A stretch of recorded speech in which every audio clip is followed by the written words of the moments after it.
Nako, marami pong dapat na ipaliwanag dito ang Commission on Elections o COMELEC dito po sa nagsimula na online voting na kung saan yung mga naunang bumoto, yung mga overseas Philippine workers, yung ating mga kababayan na nagsisakripisyo sa labas po ng bansa at sila po ang naunang bumoto.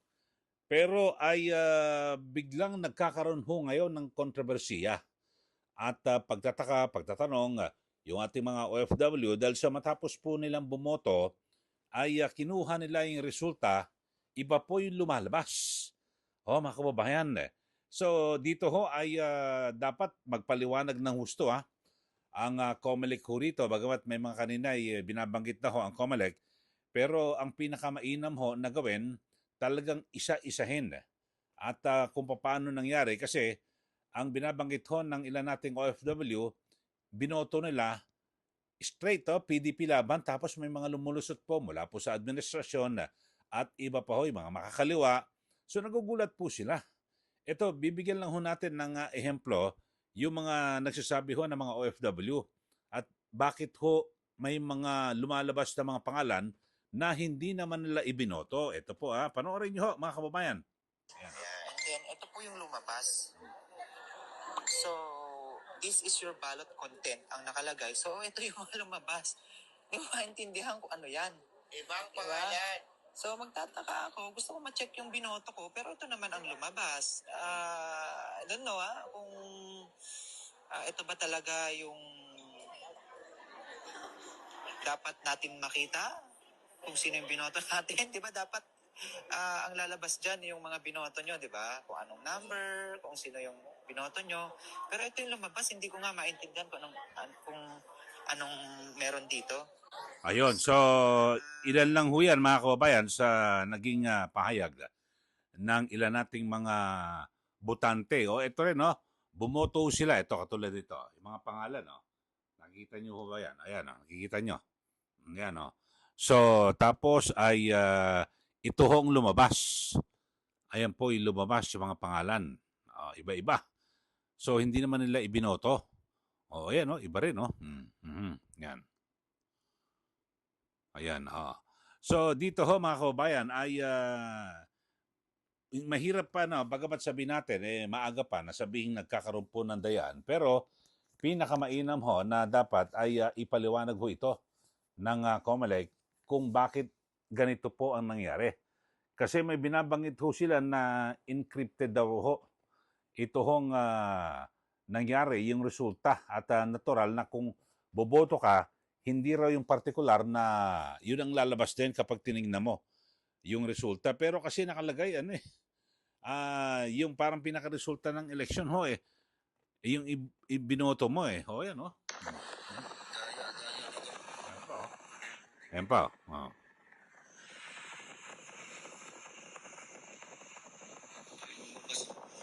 Ayan. Sa binoto ko straight PDP laban. Ito yung lumabas mga NPA. Sino to? Balon Roberto.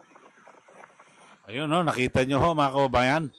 Nagugulat ho ito na hindi niya naman ibinoto pero may lumabas na mga pangalan. Pero meron pong paliwanag ho rito ang COMELEC at kasi sa ngalan po ng patas na pamahayag ay mahirap po na magsabi na nagkakaroon po ng dayaan. Pero mas maganda ho, ipaliwanag ho. Di ba? Ipaliwanag ho ng COMELEC bakit ganito ang nangyari. May binabanggit ho sila na encrypted. Ito, panoorin natin para malaman ho ng ating mga kababayan at sa umpisa pa lang, mapakalma ho ang sitwasyon. Kasi kapag ganito ho, nako, delikado ho ito. Baka magkaroon po ng, siyempre, ng agam-agam yung ating mga butante. Ito ho, panoorin ho natin. Hindi na natin para papay. Merong isa kasi nagpadala ng botante sa kanya, pinakita yung ballot face. Ito, yung 12 pinili niya. At ito yung party list na pinili niya. Later on, papakita ko sa inyo para makita nyo. Sila naman, sa kanila naman galing. And therefore, ibig sabihin, pinicture ng botante yung kanyang balota bago niya i-cast. So, pag pinindot mo na kasi yung cast, mawawala na yon. Bigla na lang papalit doon ay yung sa QR code na verify mo ngayon.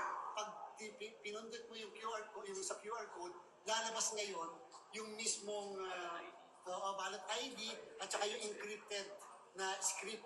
So makikita po natin yon. Doon kasi sa script, minsan may nakalagay na pangalan ng isang kandidato, minsan ganyan, pero hindi po nangangulugan na yun ang binoto nila. Talaga pong ganun lang yon kasi yun po yung purpose ng encryption. Di po ba? So hindi po yun nangangulugan na yun po yung binoto nila. Pero nandun sa encrypted script, yung lahat po ng binoto nila. Later po, kapag ka na-translate na yon into human readable, makikita nila na yun pala talaga ang eksakto mga binoto. So yan po ay paraan to protect, security po yun, to protect yung mismo mga boto po natin. Okay, so yan po ang paliwanag ng COMELEC at talagang normal daw na iba po ang lalabas na boto. Pero dapat ho siguro ay ipaliwanag hong isa-isa. Dahil sa hindi naman mga teki yung ating mga kababayan. At siguro, inahamon din po natin ng COMELEC na magpaliwanag din yung iba pang mga IT expert. Mas maganda ho hindi konektado sa COMELEC eh. Kasi kapag ang COMELEC ang nagsasalita lang, mga kababayan, baka sabihin, siyempre, pagtatanggol nila ang sarili nila. Di po ba? Pero dito ho, ay aking siniyasat din ho.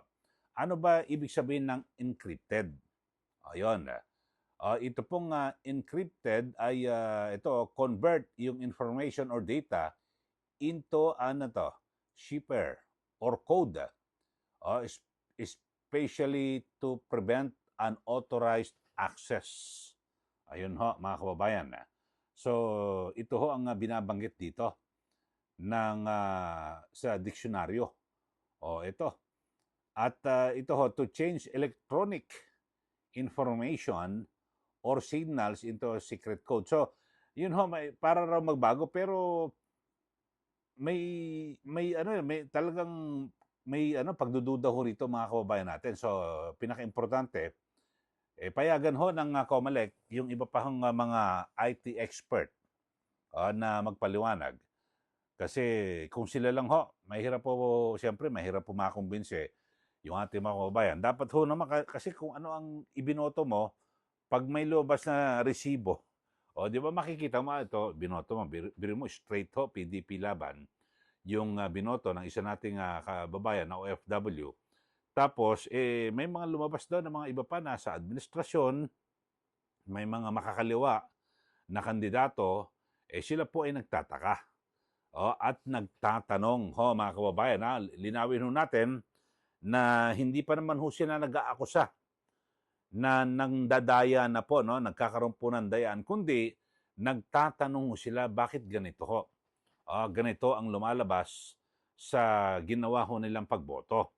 Maliwanag ho yan, Kasi at least yung maganda ho, ngayon pa lang ho, napintahan na ho natin, nakita na ho natin, lalo na po ng mga OFW. Alam niyo ho, yung mga overseas Philippine workers, talagang inaabangan ho nila itong eleksyon eh. Kasi marami ho sa kanila, talagang taga-suporta po ni dating Pangulong Duterte. At yung kanilang paniniwala na dito lang ho sila makakabawi sa administrasyong ito na kung saan ay sila po ang nagpa-aresto. Mabilis yung pagkaka-aresto eh. At yung pagpapakulong, itinapon ka agad doon sa ICC sa The Hague, Netherlands, ito pong si dating Pangulong Duterte. So marami ho ang siyempre mga nalungkot at talagang sumama ang loob ng mga OFWs natin.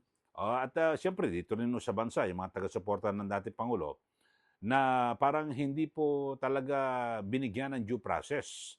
Kasi di ba base po sa ginawang pagdinig o hearing ng Senate Committee on Foreign Relations, ay talagang napakarami ho ng mga lumitaw na paglabag, di ba? Dito po sa pag-aresto kay dating Pangulong Duterte. Kaya naman, yung mga OFW, yung ginagawa ho nila, makakabawi tayo sa administrasyong ito na umapi kay dating Pangulong Duterte. Ano ito? Boboto sila ng straight lahat po ng mga kandidato ng PDP laban. At siguro, marahil, siyempre, konti lang sila, 10, no? May mga idadagdag po yan, dahil sa may mga nagkalasan po sa alyansa, di ba? Ito pong si Senator Amy Marcos. At gayon din po itong si yung si Senator o si Congressman Camille Villar ay nagpa-endorso na rin kay VP Sara Duterte. Bagamat wala pa hong formal na pahayag kung siya po ba ay formal na rin kakalas sa alyansa. So yun ho mga kababayan, at sana po ang COMELEC ay hindi basta, hindi encrypted yan o kung ano man. Dapat idetalye nyo lang. Idetalye, punto por punto, yung pagpapaliwanag sa OFW. Alam nyo, pag napaliwanag nyo ngayon at nakumbinsin nyo yung mga OFW na talagang ganyan ang magiging resulta kapag ikaw ay bumoto, lalabas kung ano-ano mga pangalan, dire-diretso na ho yan at mapapaliwanagan na rin yung mga dito sa ating bansa. Pero, dapat ho, talagang maliwanag ho. At ako, aking pananaw, dapat po ay payagan na magsalita rin na siguro sino ba yung mga sabihin natin na hindi talaga magtatanggol sa COMELEC. O sina Attorney Glenn Chong. Tsaka sino pa ba yung isa na sinasabing abogado na kung saan ay idinimanda ng COMELEC? O yun ho mga kababayan, si ano yan basta isang abogado rin mga kasama, di ba? Isa ring abogado na sinasabing siya po ay siya rin po ay isang IT expert. So siguro pinakamaganda yun po, sila po ang magsalita.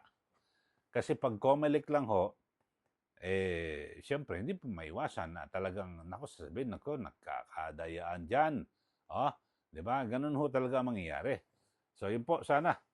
At dapat ho ay papayapain natin, pakalmahin yung ating mga kababayan dahil sa, siyempre, ang nakasalalay po rito, yung kinabukasan ng mga Pilipino. At ngayon lang ho, siyempre, ang gusto ho nila ay yung iboboto ho nila, yun po yung tunay na lalabas po, di po ba, yung magiging resulta ng eleksyon. At wag ho nating maliitin, ito hong mga, sabihin natin, itong nangyayari ito, dahil sa kapag hindi agad ito na agapan ng COMELEC, baka lumala yung sitwasyon at yung agam-agam at paniniwala ng lahat na baka humantong sa sabihin yung eleksyon natin walang kwenta yan, nagkadayaan. So baka ganun, mawalan po ng tiwala. Okay, so magantabay ho tayo sa ating mga viewers, yung ating mga listeners dito po sa ating palatuntunan. Alam nyo ho, hindi lang ho sa pagpili ng ating iboboto sa eleksyon, kundi magbantay ho tayo. Dahil sa hindi naman lingid sa ating kalaman, sa mga nakarang eleksyon pa, marahil hanggang ngayon, marami po mga politiko at hindi naman lahat, na talagang, hindi, pero lahat siguro ng mga politiko gusto manalo. Kaya lang yung iba, kahit na anong pamamaraan, kasi ho ng pwedeng mandaya o bumili ng boto, ginagawa ng marami para sila po ay mapanatili sa kanilang kapangarihan, sa kanilang pwesto, di po ba? Okay, so mag-antabay ho tayo at maging mapagmasid. Yan po ang pinaka-importante. Maging mapagmasid at siyempre, kung may mga paliwanag naman ng COMELEC at di pa pang mga ahensya ng gobyerno, maging bukas din ho tayo. Tanggapin ho natin kung talagang yung kanilang paliwanag ay yan po yung totoo. Siyempre, itutugma ho natin yan sa iba pang mga eksperto na nasa labas po ng COMELEC na pwede po magsalita at wala pong kinikilingan o kinakampihan na kampo. Di po ba? Kasi yung totoo lang. Okay, maraming salamat po sa ating mga kababayan at sa mga hindi pa ho nakapag-subscribe subscribe na po kayo dito po sa ating YouTube channel at para kayo po ay laging updated dito po sa ating mga pagdidiskusyon. At siyempre binabantayan ho natin yung kaso ho ni dating Pangulong Duterte, yung iba pang mga aktibidad ni VP Sara Duterte at lahat po, maging yung mga kabalbalan na mga politiko dito po sa ating bansa. Maraming salamat po. Muli, ito po si Kaeli. Magandang araw po sa ating lahat.